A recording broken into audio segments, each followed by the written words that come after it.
We actually have the highest asthma rate in the world, and if we all lived in healthy homes, we'd have 30% less hospital admissions for things like asthma, respiratory disorders, that sort of stuff. We'd save millions and millions of dollars on healthcare.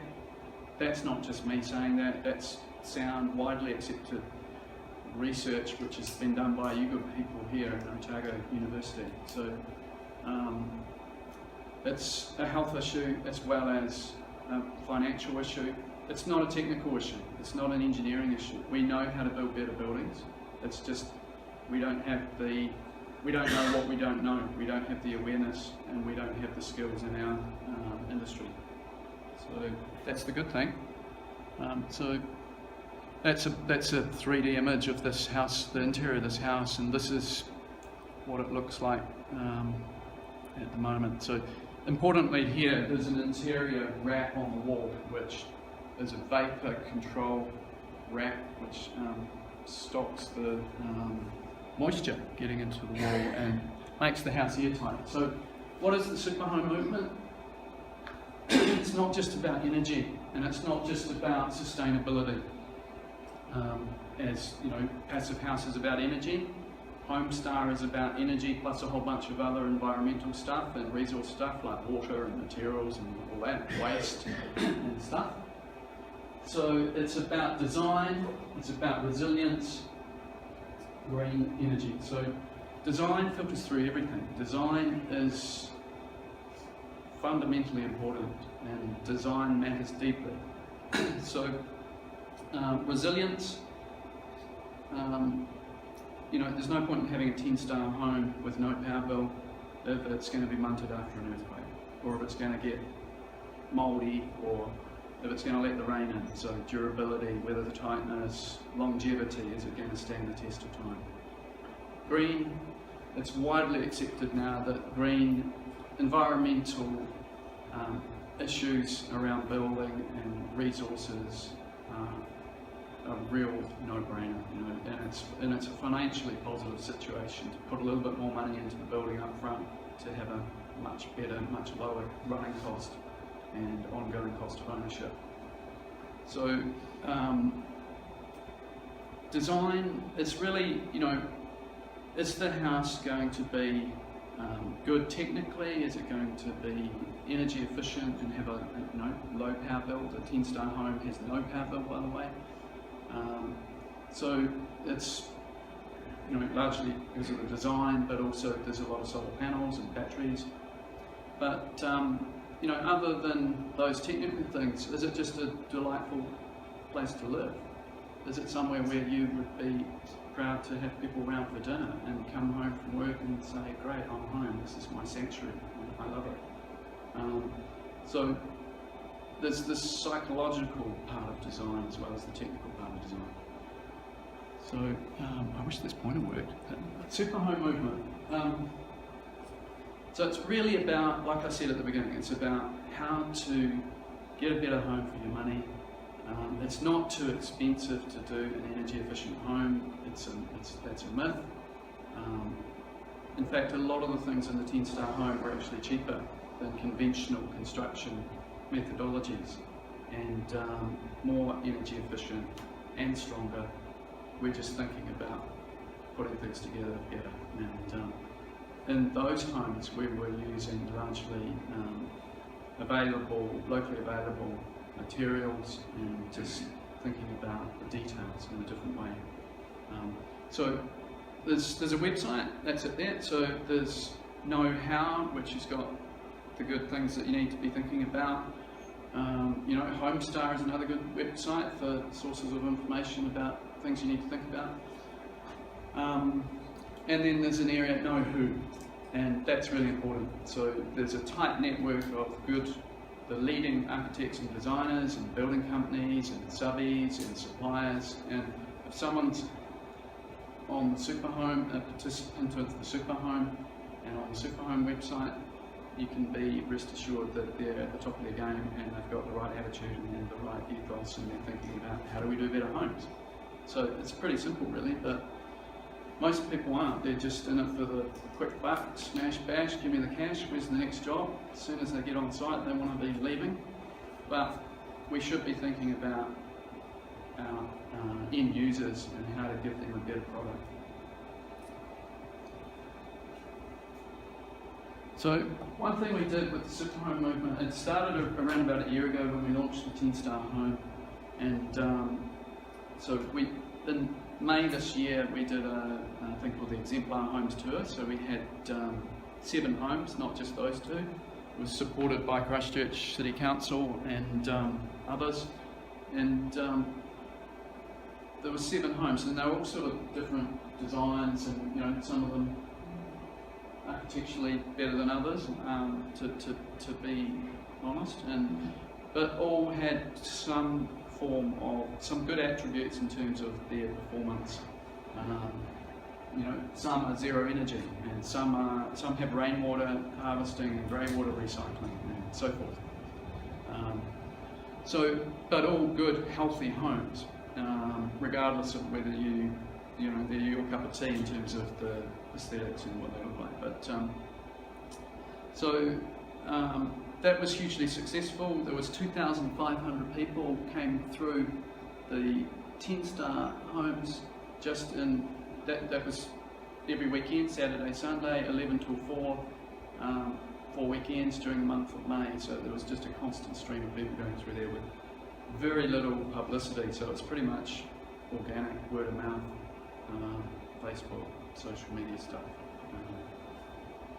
So what we're seeing in Christchurch is a real groundswell and a real interest in how to build better houses, because people are starting to click onto the fact that you can still have a house that's cold, a new house, and it's not really good enough. I'll just flick over this one.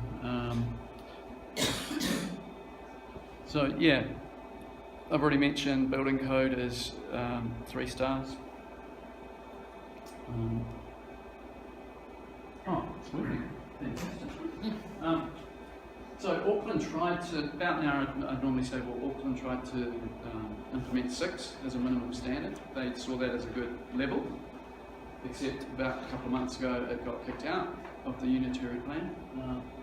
So Christchurch also had the same idea, didn't make it. So there would have been lobbying from the group home builders, and actually government said no, you can't do that.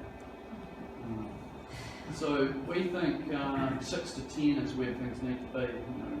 You don't need a 10-star home. Like I said, there's only 2. You could do an 8-star home, and it could still be a fantastic home with no power bill. So government, by the way, they think housing affordability is how do you make cheaper houses. It's not. They ignore the ongoing cost of ownership. So, if you spend just a little bit more, 2.2% more, to get to a 6-star home, your power bill will be half what it would normally be. But government aren't interested in that. They're only interested in getting voted back in the next election. They don't want to make housing even a smidgen more expensive. So, building code. This is a little bit melodramatic.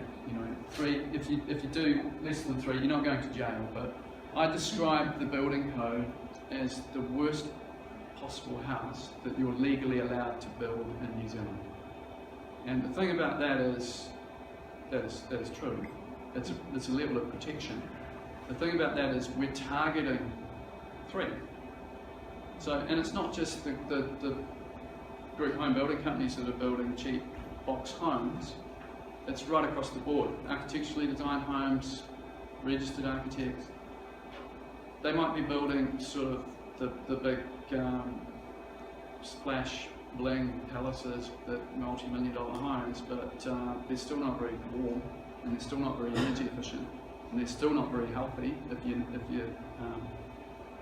not careful. So code doesn't equal quality. A lot of it is not fit for purpose, and sometimes absent, like air tunnels. So it's because it's sales driven and not design driven. So building companies are fearful that if they make it just a fraction more expensive, they might lose the customer to someone down the road. So all of the good things that I talk about, they say, no, you don't need any of that stuff Bob talks about. Our specification's fine, don't worry. So, I think, when you consider the cost of ownership, the return on investment, what is the house going to be worth? What is the upside of a greenhouse? Does anyone know? So we don't, because there's no history of sales in New Zealand, because it's probably about 2 or 3% of homes are built green and designed and built green. In the States and Europe, it's probably 30 to 40%, and they know because it's they've got history of sales. It's 10 to 20% more valuable if you do an energy efficient, warm, comfortable home. So return on investment. So I think it's not our fault because we're given the wrong information, but I think that we're financially illiterate when it comes to home ownership and home building in New Zealand. So this, I like the analogy of the car. The window price. You also know the annual running cost by law. That has to be displayed in the side window of the new car on the lot. The house, we know that one. This one's a mystery. So nobody asks about what's it going to cost to run the house. You should ask the real estate agent when you're buying an existing house, please can I see a copy of the power bill? I want to know what I'm up for. Because it's a much bigger number than the car. But we think more about our cars than we think about our houses. It's just the way it is. So Ika did this ad on TV, 2 prices to every car. I think there's 2 prices to every house.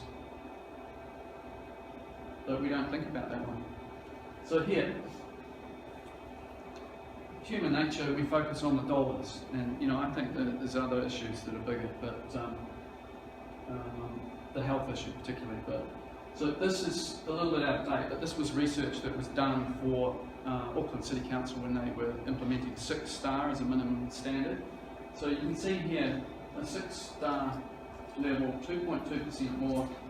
Your power bill per annum might be roughly half what it would be if you had a code minimum house and with no extra money spent on the bill. So, like I said, you don't need a 10-star home. It's a real stretch target. We were just showing off, just to get the publicity. So, you could do an 8-star home. Here's an 8-star home here. This is a simple little house. A previous project that we designed and built and sold. And a couple of doctors lived in there, and they had 2 young kids. And their power bill was, we collected their power bill for 12 months after they moved into the house, and it was $580 for the year. So they paid for their power in the winter, they got a credit in the summer, they had a grid-tied solar system. There was only 8 panels, 2 kilowatts. We worked out if they put the full 4 kilowatt system on there that we recommended, then that would completely wipe out that power bill, so they had 0 power bill for the year. And that house there was built 2012, it cost $300,000 and it was 149 square metres. It was a simple little house. It had high performance European windows, PVC windows. It had thicker walls. It had a fully insulated edge to the foundation, which is really important that we're just not doing in most of the builds. So this house here, again, this is another one that we designed and built previously, and